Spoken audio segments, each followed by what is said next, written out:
La trajectoire, sur une route rectiligne, n'appelle aucun commentaire particulier. Le pilote se positionne au centre de sa mi-voie de droite. 4 zones distinctes caractérisent le virage. Zone d'entrée, jaune. Zone de découverte, orange. Zone de sollicitation, rouge.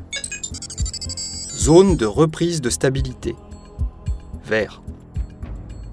Pour aborder l'entrée du virage, il est nécessaire d'adapter sa vitesse, au besoin rétrograder. Le pilote vient se positionner progressivement au centre de sa demi-voie de gauche.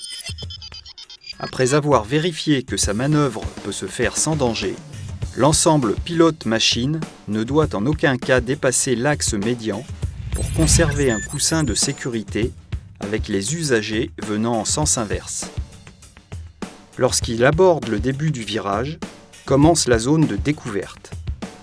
Elle se négocie à allure adaptée à la courbure du virage et à l'environnement routier, permettant de conserver ou d'amplifier au besoin le coussin de sécurité fixé à l'entrée.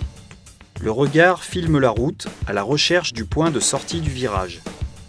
Une fois ce point de sortie déterminé, débute la zone de sollicitation. Simultanément, combinez 3 actions. 1. Transfert du regard du point de sortie vers la zone de reprise de stabilité. 2. Amplification du contre-braquage. 3. Accélération très progressive, de manière à se replacer en fin de virage dans sa demi-voie de droite. À ce moment, commence la reprise de stabilité.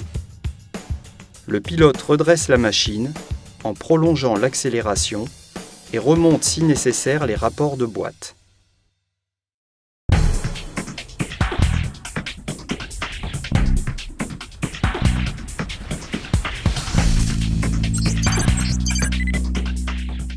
Positionnement au centre de la demi-voie de gauche. Déplacement sur la demi-voie extérieure.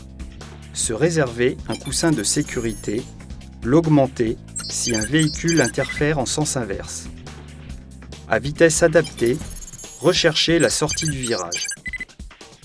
L'allongement du regard du point de sortie vers la zone de reprise de stabilité génère l'amplification du contre-braquage. Accélération progressive. Replacement dans la demi-voie de droite.